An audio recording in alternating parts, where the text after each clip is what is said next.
இன்றைக்கி நான் கொத்தவரங்காய் பருப்பு உசிலி வெந்தய குழம்புங்க ரெண்டும் செய்ய போகிறேங்க.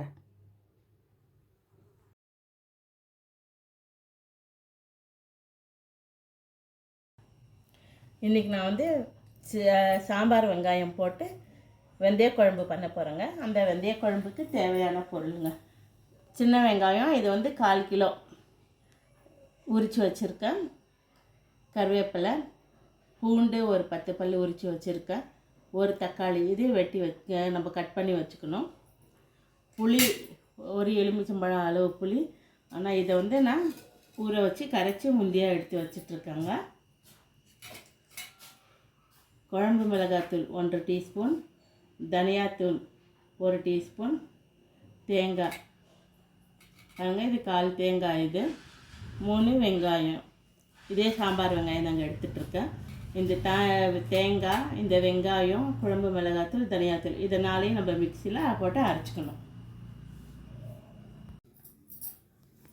பாருங்கள், தேங்காய் இந்த மாதிரி தூள் பண்ணி எடுத்துகிட்டு வந்திருக்கேன். இது குழம்பு மிளகாத்தூள், இது கொஞ்சம் காரங்கிறதுனால நான் 1 டேபிள் ஸ்பூன் போட்டிருக்கேன். 6 டேபிள் ஸ்பூன் தனியாத்தூள். உங்கள் வீட்டு குழம்பு மிளகாத்தூள் அவ்வளோ காரம் இல்லைனாக்கா தனியாத்தூள் சேர்க்க தேவையில்லை, காரம் அதிகமாக இருந்துச்சுன்னா கொஞ்சம் தனியாத்தூள் சேர்த்துக்கலாம். இந்த 3 சாம்பார் வெங்காயம், இது அவ்வளோ நம்ம மிக்சியில் நம்ம நைஸாக அரைச்சிக்க போகிறோம். இதுதாங்க மசாலா குழம்புக்கு.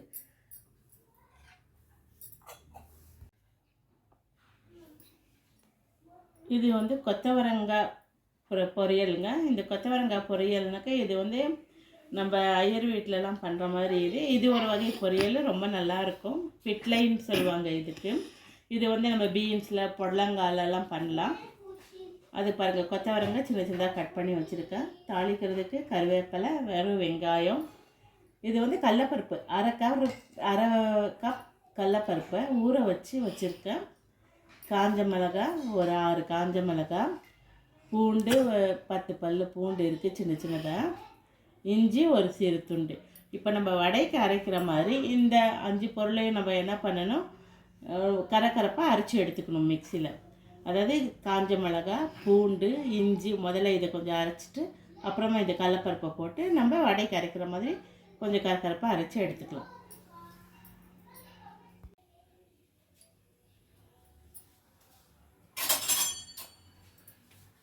வாங்க, ஸ்டவ்வில் கடாயை வச்சு அதில் 3 டேபிள் ஸ்பூன் அளவுக்கு எண்ணெய் விட்டுருக்கேன். எண்ணெய் காஞ்சிடுச்சு. 1/4 டீஸ்பூன் வெந்தயம், 1/4 டீஸ்பூன் கடுகு 2 பொரிஞ்சதுமே நம்ம வெங்காயம், கருவேப்பிலை, பூண்டு சேர்த்து வதக்கணுங்க.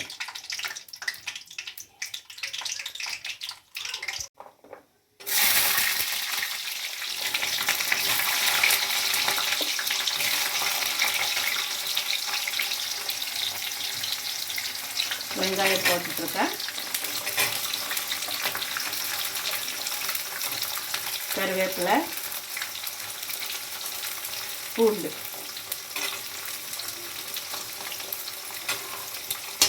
நல்லா வதக்கணுங்க. நல்லா வதங்கின பின்னால் நம்ம தக்காளி சேர்க்கணும். தக்காளி அதிகமாக சேர்க்கணுங்கிறதுலாம் இல்லை, இதுக்கு தக்காளி நம்ம சேர்க்காமல் பண்ணால் கூட குழம்பு ரொம்ப நல்லா டேஸ்ட்டாக இருக்கும்.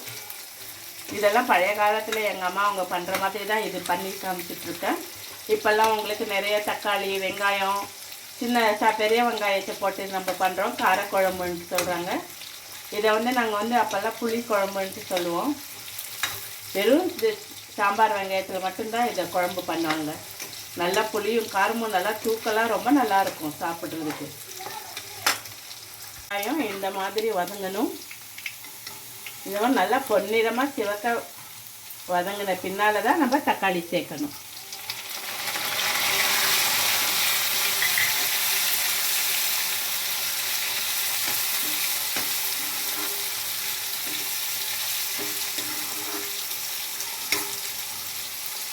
இது சின்ன எலுமிச்சம்பழம் அளவு புளி இது கரைச்சி வச்சுருக்கேன்.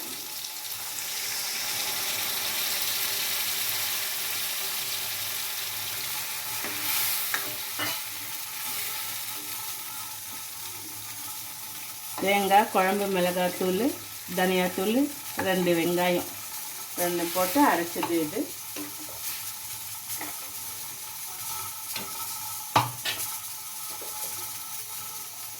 மஞ்சத்தூள் 1/4 டீஸ்பூன்,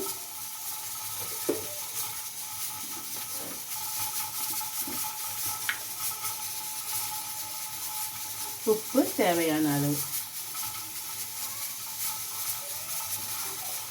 குழம்பு நல்லா கொதிச்ச பின்னால் நம்ம இறக்கிட்டோம்னாக்கா வெந்தய குழம்பு ரெடிங்க.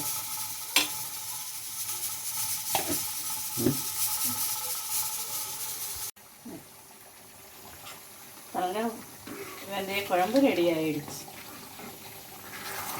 இதுலேயே நம்ம மாங்காய் வத்தல், கத்திரிக்காய் வத்தல்லாம் போட்டோம்னா வத்த குழம்பு ஆகிடும். இது வந்து குழம்புலேருந்து எண்ணெய் பிரியிற ஸ்டேஜ் இது. இந்த கரெக்டாக இவ்வளோ கெட்டியாக வரும்போது நம்ம ஸ்டவ் ஆஃப் பண்ணிடணும். குழம்பு மசாலா வாசனை எல்லாம் போய் ரொம்ப நல்லாயிருக்கும்.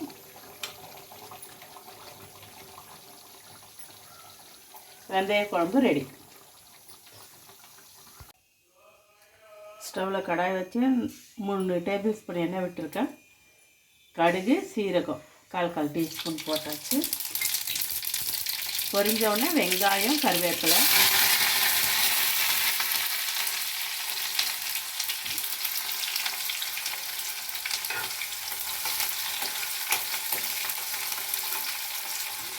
இது கொஞ்சம் எண்ணெய் கொஞ்சம் அதிகமாக விடணுங்க.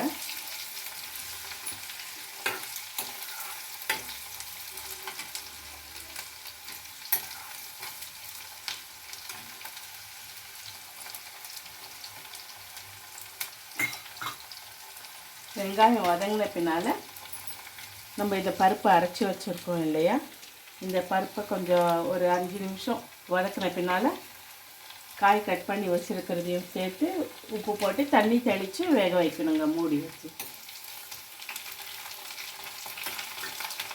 தண்ணியெல்லாம் ரொம்ப ஊற்றக்கூடாதுங்க. லேசாக தெளித்து தான் காய் வேகிறதுக்காக தண்ணி தெளிக்கிறோம். இல்லாக்காட்டி இன்னும் கொஞ்சம் அதிகமாக எண்ணெய் விட்டு அந்த எண்ணெயிலேயே கூட காயை வேக வச்சுக்கலாம்.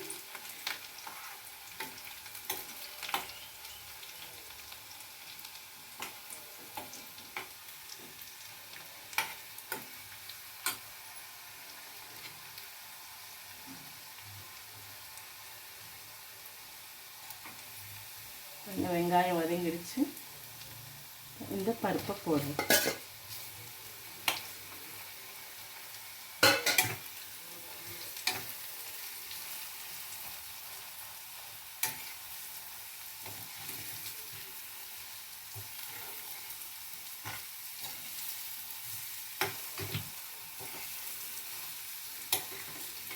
இந்த மாதிரி தான் அப்படியே உதிரியாக வந்துடும். இது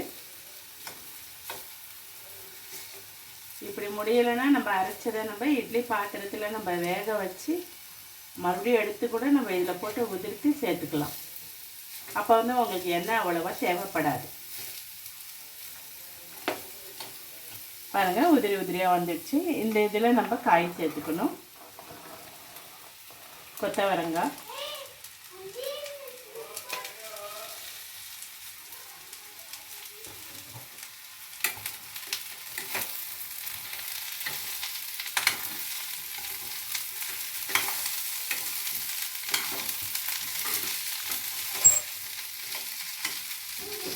கொஞ்சம் மஞ்சத்தூள்,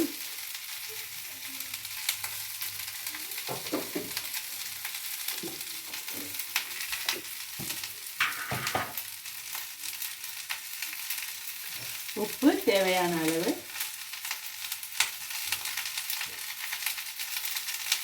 தண்ணி இப்போ நம்ம கொஞ்சமாக தெளிச்சுக்கலாம்.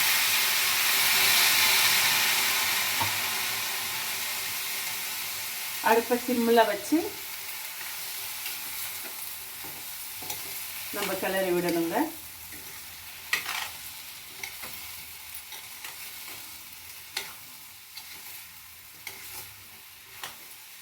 இதிலே உங்களுக்கு காய் ஒரு 10 நிமிஷத்தில் வெந்துடும்.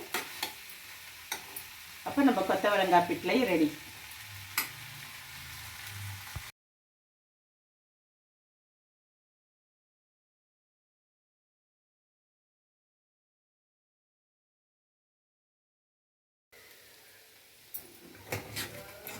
காயும் வெந்துடுச்சு பாருங்கள். பருப்பெல்லாம் நல்லா வெந்து உதிரி உதிரி ஆயிடுச்சு. சொன்ன மாதிரி இதே மாதிரி நம்ம பீன்ஸு புடலங்காய் இதிலெல்லாம் கூட நம்ம இந்த மாதிரி நம்ம பண்ணலாம். நம்ம எப்பவும் ஒரே மாதிரி பொரியல் பண்ணுறதுக்கு பதிலாக இந்த மாதிரியும் பண்ணி செஞ்சோம்னா ரொம்ப நல்லாயிருக்கும் சாப்பிட்றதுக்கு. என்னோடய சேனல் பிடிச்சிருந்துச்சுன்னா சப்ஸ்கிரைப் பண்ணுங்கள், ஷேர் பண்ணுங்கள், கமெண்ட் பண்ணுங்கள்.